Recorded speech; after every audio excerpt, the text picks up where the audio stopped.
Does it get much better? Does it get much better than what we saw? Tottenham beating Manchester City 4-0 in their own stadium. A result that I don't think even 1% or 0.5% of Tottenham fans would have predicted going into this. Manchester City off the back of 4 losses in the row. But yet, Pep Guardiola has just signed a new 2-year contract extension. They hand Rodri the Ballon d'Or before the game. The crowd are up for it. The players are up for it. They've got loads coming back from injury. Akanji, Grealish, De Bruyne, Savinho, so many of them.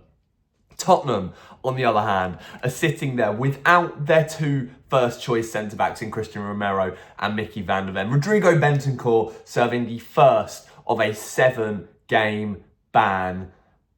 And yet, here we are. Tottenham 4, Manchester City 0. And the fact is, I don't even get too surprised when we beat Manchester City anymore. It's the fact that we beat them 4-0, keeping a clean sheet with the defence that we had in their own stadium, where they desperately needed to win. Liverpool, the title's Liverpool to lose now. It really is. Man City are fragile. They look the poorest that I've seen in a long, long time. And I want to give all credit to Spurs for that, because we played arguably the best we've played all season under Ange Postecoglou. We did everything right. Every single player on the pitch for Tottenham had a brilliant game. Vicario made some absolutely fantastic saves. The fullbacks, Udogie, Pedro Porro, everybody was slating Pedro Porro before the game, saying that he should be dropped for Jed Spence, he shouldn't be starting, and then he puts in a performance like he did, keeping a clean sheet to, silence the haters saying that he can't defend, and then scoring another goal. I think from the start of last season, no defender has more goal contributions in the Premier League than Pedro Porro. I think he's sitting at 19 or so now over the last 2 or 3 seasons, which is insane numbers. More than the likes of Trent Alexander-Arnold, Andy Robertson, all of those top defenders, Gvardiol for Manchester City. Pedro Porro is sitting above them when it comes to attacking contributions. And we know that that is the way Ange Postecoglou likes to play his football. Big shout out to Ben Davies and Radu Dragusin. Obviously, they had the task of keeping arguably the best striker in the world at bay, definitely the best striker in the Premier League, and they did so. Haaland looked frustrated. I know he had a couple of opportunities. I know he hit the crossbar twice, I think, and Vicario saved a good few. But all in all, I thought they dealt with him really, really well, and I'm super proud of the boys for that. It's just absolutely mental. Yves Bissouma picked up a yellow card, I think, 30 seconds into the game.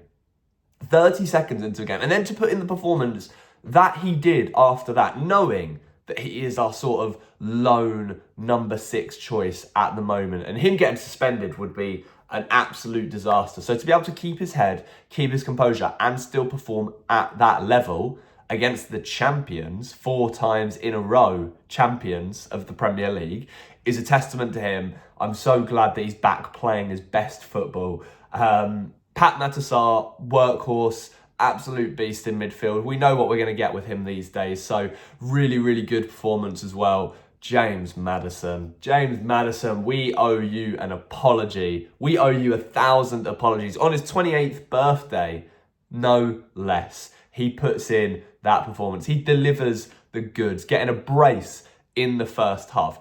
Absolutely insane. He looked up for it from the very first minute, dictating the play, dropping deep to pick up the ball, making runs, linking up with the front three. His second goal, he starts it, plays the ball into Sonny, runs round the back of him and through. Sonny being Sonny, he's going to pick him out. He did. And then the finish, to just dink it over Edison, who's rushing out at him really quickly. It was a seasoned striker's finish from James Maddison. And yeah, he's come under a lot of criticism in the last few weeks. And I think rightfully so. He probably hasn't performed at the level we know he can perform at. So for him to go out at the Etihad and put in that performance, named man of the match at the end of it, everything else, I'm so happy for him, because I love James Maddison. And I know on his day he can be one of the best players in the country. He's not been selected for England for ages now. It dried up a little bit in terms of goals and assists, but I think in the last few weeks he's been proving a lot of people wrong. And Ange Postecoglou for sure gave him a load of praise, rightfully, after the game. So James Maddison, well done, brilliant. Sonny, I thought, had a pretty good game. That one shot that Edison had to stretch to save from miles out stood out as the moment for him. Solanke got an assist. I know he didn't get on the score sheet. We scored 4 goals, but we cannot underestimate the value of his pressing and his work rate. It is pivotal to how we play. The way we were suffocating Manchester City, we looked like one of the best pressing teams I have ever seen when we decided to press. It was insane. They all knew where they wanted to press. We were marking man to man, so we were backing ourselves, essentially. We were playing brave. We were playing dangerous. We were backing ourselves man to man, that the players on our team could deal with the players on Manchester City's team individually. And we did that really well, pressing the ball, winning it back.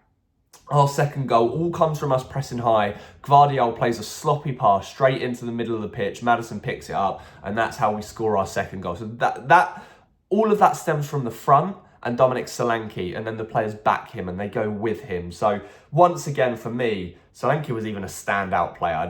He deserves credit, and that's why I want to give him the credit. And then Dejan Kulusevski, Decky, the deck he had. They said it. It is the deck he had. He is that guy. He stepped it up in such a way this season that I find it very difficult to process and understand. I find it insanely difficult to realise how much he has improved over the last 2 seasons. And he's been Tottenham's best player this season. Let's not doubt it.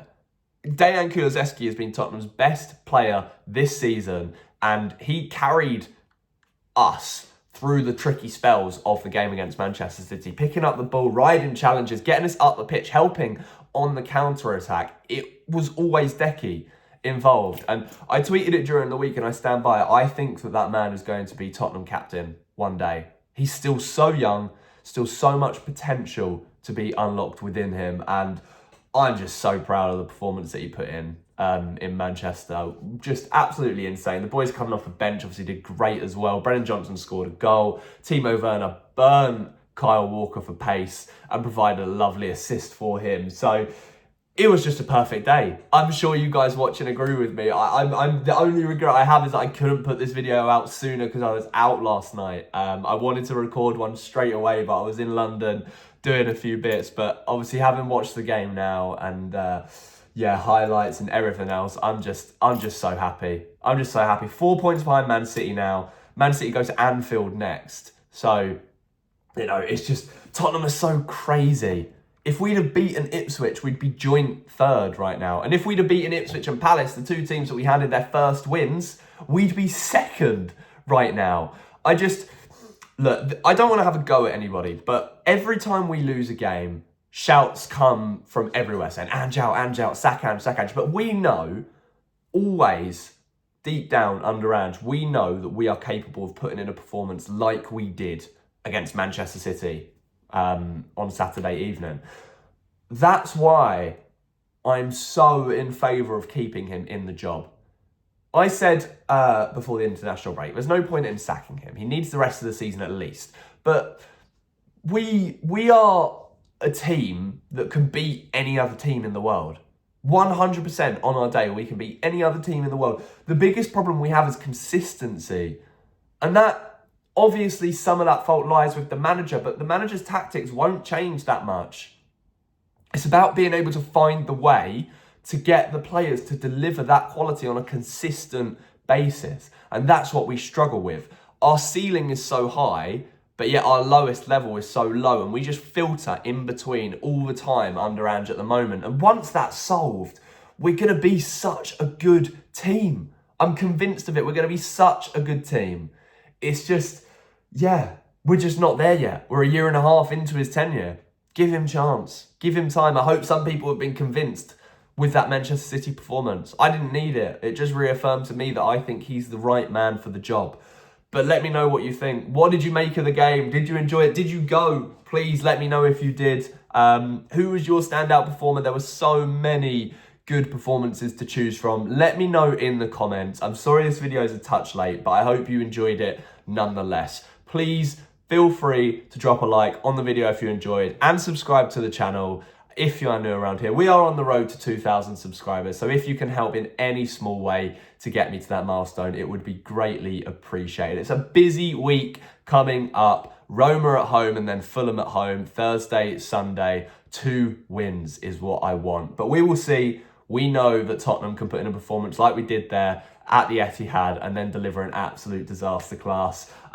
So we'll wait and see, but I'm feeling hopeful again. I'm happy again. And I can say I'm so glad Tottenham are back. Look, enjoy the rest of your weekend. Enjoy the remaining football. Enjoy whatever else you're going to get up to.